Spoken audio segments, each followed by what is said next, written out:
Hello, good morning. It's Deb here. It's Wednesday morning, 10:30, and I want to share with you the secrets of a perfect relationship. Now, if you are joining me live, please let me know. Give me a thumbs up or give me a heart to let me know you are here. And if you are joining me, please give StreamYard access to your profile just by clicking the link in this live so that I can see who you are, who's joining me, because if you comment, I can see the comments, but I can't see who's with me. And I always like to know who is here. I can see I've got, I think, 2 of you online at the moment already. So it's good to be live. It's good to be here. And let's get straight in and talk about the secrets of a perfect relationship. And it's not what I planned to talk about today, but I went out with a girlfriend last night. And as you might expect, when I go out with my girlfriends, when any groups of girlfriends go out together, talk always goes around to relationships. When I'm out with my girlfriends, it's no different. But they then ask me what my opinion is, what my thoughts are, etc., etc.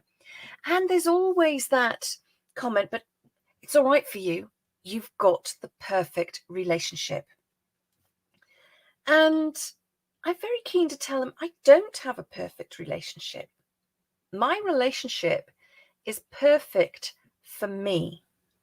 But there is an awful lot about my relationship that other people would absolutely find horrendous. And I don't mean that in a bad way. I just mean it wouldn't be acceptable for them in their relationship. Likewise, I see other couples who have a perfect relationship for them, but there's no way it would be perfect for me because we are all different.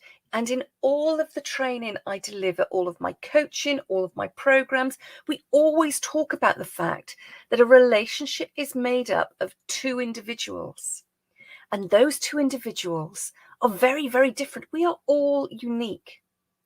And when 2 individuals come together, they create a unit.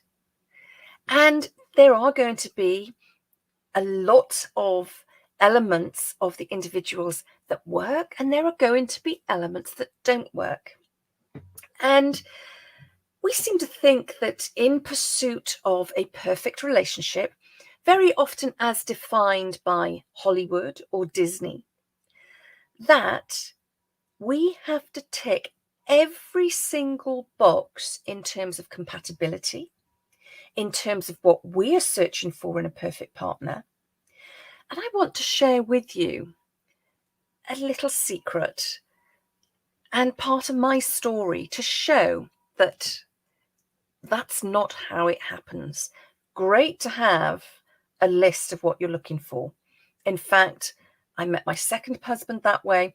I met my third partner that way. And we all know how that turned out for me. But my idea of perfection previously was tall, dark, and handsome. And my second husband, he really ticked those boxes. He was fit. He was my kickboxing instructor. That's how we met. He was 6'4", and he had dark hair and dark eyes. Ticked those boxes. And on our first date, I had my leg in plaster, and he carried me up the stairs in a theatre. So he literally swept me off my feet. You know, at that moment, he couldn't have been more perfect. So I was already sowing the seeds within my mind that this was my perfect match. Now, there were various other things. He already had children, so I knew he could have children. So all of those boxes were being ticked. And he had a bit of an entrepreneurial spirit. So again, those boxes were ticked. But what I didn't expect and didn't learn until much later on was that he was also incredibly manipulative and very, very high on the narcissistic personality scale. So that relationship was doomed to failure. I'm not going to talk about the ins and outs of that. I've written about that in my book, Whatever It Takes, Living with, Leaving and Surviving Psychological Abuse. If you want to know more, if you're interested in that, let me know. I'll send you the link to it. But I met him after I met Floss, who is my current partner. I don't like saying current because he is my partner. He's my life partner. Now, I had originally met Floss 23 years ago when I was 27. And when we first met, I was out with my girlfriends for my birthday. And I was chatting to the man that I had fancied from afar for so long. His name was Charles. He was tall, dark, and handsome. Think Mr. Darcy in the original Pride and Prejudice, Colin Firth. And that's what Charles was like. And he made my knees go weak every time I came within about a 2-meter radius of him. And it was the first opportunity I had to really talk to him alone. Yet this other man, who also knew him, came along into the pub we were in. Hi, Charles, how are you? Haven't seen you for ages. And interrupted our conversation. And I actually said to him, to Floss, excuse me, I didn't invite you to join this conversation. We're having a private conversation here. He said, oh, okay, and stood there. And my first thought was, what a rude, arrogant man. Plus, he didn't tick my boxes. Floss is over 6 foot tall as well. I like tall men. So he's 6 foot. So he ticked that box. But he's blonde.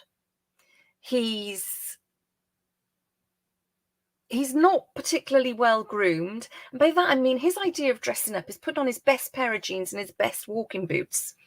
Something that I both love and get infuriated about by him these days. But he wasn't well dressed. He had a mop of really unruly hair, and it made mine look tame. And he was just rude and arrogant, but he insisted on following us about. And all evening, when my girlfriends and I went from bar to bar and club to club, Charles came with us, a few other men came with us, and Floss was there too. And I kept saying, why won't he leave us alone? Then at the end of the night, Floss and I ended up sharing a taxi home because we discovered we lived in the same village. Taxi dropped him off at the end of the village, his end of the village first. And I got out with him because I wasn't prepared to pay the taxi for both him and I. Didn't mind paying it for myself, but I certainly wasn't going to pay it for this rude man. So I got out of the taxi and we shared the cost, thinking I was going to walk home. He said, do you want to come in for a coffee? And I said, why? He said, well, I'd just like to talk to you. And that evening, we sat at his kitchen table drinking coffee and we watched the sun come up. And I can remember it now as clearly as anything. Remember sitting there saying, oh my God, that's the sun coming up. I better go home. And that was it. And he asked me for my number. And I said to him, don't take my number if you're not going to use it. I'm really not interested. He said, no, I want to see you again. So I gave him my number, but didn't expect to hear from him. As it happened, it was 2 weeks before he called me. So all of these rules about waiting 3 days or however long it is before you call somebody, they went out of the window. You can imagine by the time that call came around, I really couldn't care less. And when he invited me out on our first date, I said, yeah, that's fine. We'll meet up. It was a Saturday afternoon. He said, great, you can pick me up. And we went to watch the rugby sevens. Now, when it comes to first dates, that's not exactly what I had planned. However, that's what happened. Now, we dated for a year. Then we split up because we ended up in a long distance relationship. He went away to university. I went and worked away up in London. And it was before mobile phones. So we couldn't maintain a long distance relationship. But in the course of that year, it was a very different sort of courtship relationship to what I'd been used to. But there was something about this man that I liked. There was something about us that clicked. And I didn't know what it was, but I just knew, absolutely knew. I didn't even have to question it. I knew he was the love of my life. And there is another school of thought that says, if you need to ask if he or she is the one, then they're probably not. And maybe I'll do another live on that again. But I had no idea why I was so attracted to this man. No idea what it was about him that made me feel this way about him. But I knew that he was the perfect man for me, despite on paper being as far from my perfect match as it was possible to get. So even though I then ended up going off and getting married, and we know how that ended, Floss was always the one that got away. When we got back together 8 years ago, and again, that was a very unconventional getting together, which is a whole other story I'll bore you with one day. And I spent obviously a lot of time working through my stuff from my abusive relationships, learning about relationships, learning the psychology around relationships. And I realized what it was that binds Floss and I. And again, this comes out in any of the coaching I do. Certainly, if you haven't signed up for my 30 days free program yet, Bringing Back Bliss, I recommend you do, because a lot of this stuff gets covered in there. What we had in common was our values and our principles. And that is invaluable when it comes to a relationship. It's where you get the greatest connectivity. Even now, on paper, you would not put us together.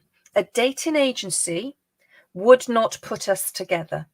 We are completely incompatible if you look at the traditional ways of pairing people up. But if you are looking for your perfect partner and you have a checklist of what you want, that's vitally important. And you will get somebody who matches all of those boxes. But ensure that on that list, you have shared values and shared principles. And I do exercises with my clients. There's an exercise in Bringing Back Bliss that helps you to pull out your values. When you have shared values, then you have a deeper connection. The rest of it you can work on. And I don't know anybody who has that archetypal perfect relationship. And the reality is, mine and Floss's relationship is perfect because it's perfect for us. We compromise like all strong, healthy, robust couples do.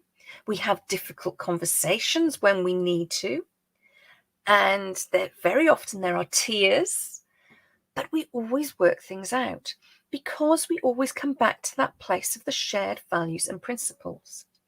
We are supportive of each other in what each one of us wants to do. We are completely unique as individuals and we retain our individuality. But as a couple, as a unit, we are so incredibly strong. If you think of the old-fashioned sets of chests of drawers you used to get, and if you look at the way they've been made, certainly antique ones, and they have, I think they call it a finger interlock joint or something like that, where the joints interlock like that.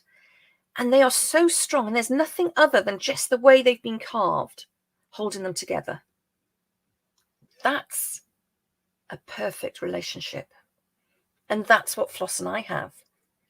Apart, we're still strong, but not as strong. And we're very, very individual. We balance each other out. He loves all of his extreme sport. I enjoy some of it, but the rest of it, I'm like, no, thanks. I'm quite happy to stay at home and cook and to be on my garden. He can't stand gardening. He'll do some of the really hard manual stuff for me, but the rest he leaves to me. He doesn't enjoy cooking. I love it. So, we have differences like that. When it comes to outside, we both enjoy running, but he used to run ultra marathons. I consider myself lucky if I can do 5 miles at a speed that's faster than my walking speed. So we don't run together, although we have that shared interest. And what I'm trying to say is that the secret of a perfect relationship is there's no such thing as a perfect relationship.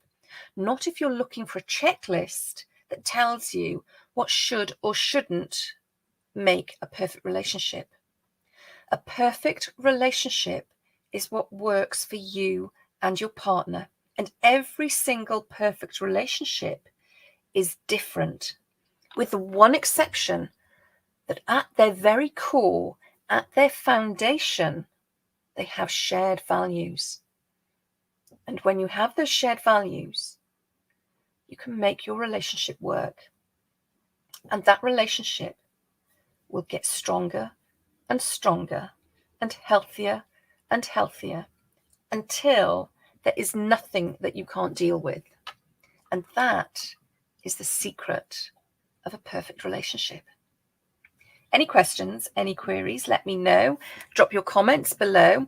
And if you want to find out more about Bringing Back Bliss, it's a free 30-day email program. I know some of you are already on it and enjoying it. I'm getting some great feedback. Just let me know. I can send that to you, or I'll pop the link in anyway. Thank you so much for joining me today. If you're watching this on replay, use the hashtag replay. And I will catch up with you again very, very soon. I'd love to know what you think.